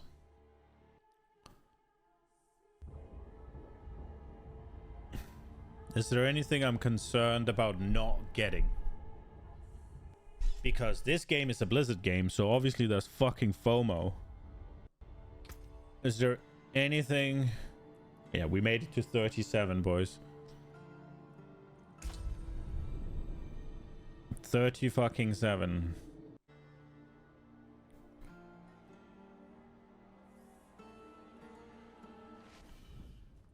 Let's check here.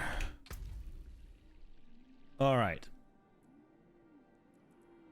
So this armor piece, I'm not overly excited about. It looks okay. It looks okay. What about the big dick version of it?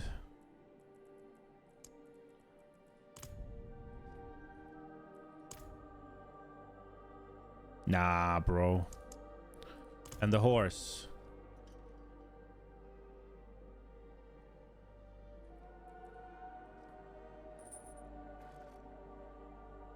Hmm.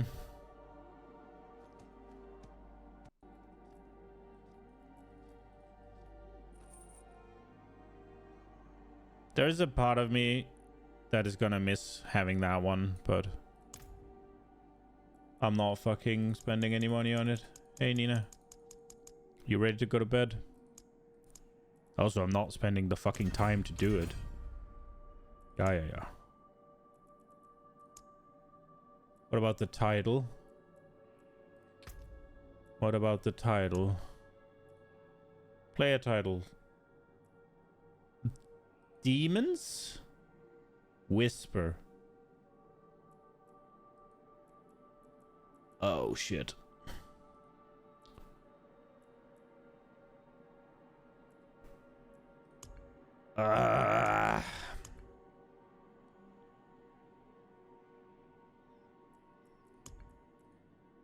You can be the demon something. You're in bed already? Yeah, you did say you were feeling a little under the weather, so it makes sense. Where's the title thing? How do I do that? Profile. Edit. Title.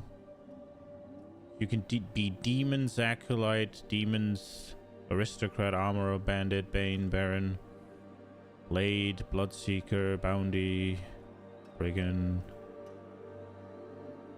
Charmer. You wouldn't want the Comrade.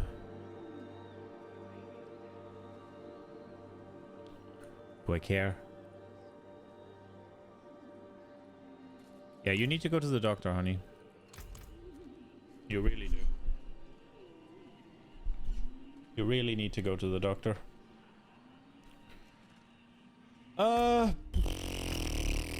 There's a bit of FOMO. Can I be bothered to play that game?